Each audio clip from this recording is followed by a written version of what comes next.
Alicia na kung saan makikita po natin nag-uusap po yung isang manager saka isang JKP host po ng Jollibee, Alicia.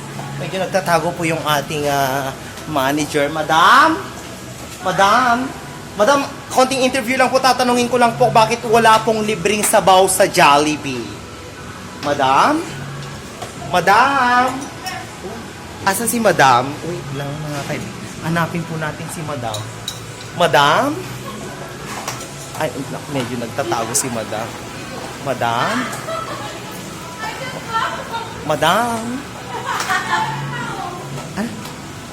Naku, si Madam pumasok po. Hindi niya po masagot kung bakit walang libreng sabaw sa Jollibee. So, nagkakapsagawit tayo nga po din. Ayan. May giveaways po sa Jollibee.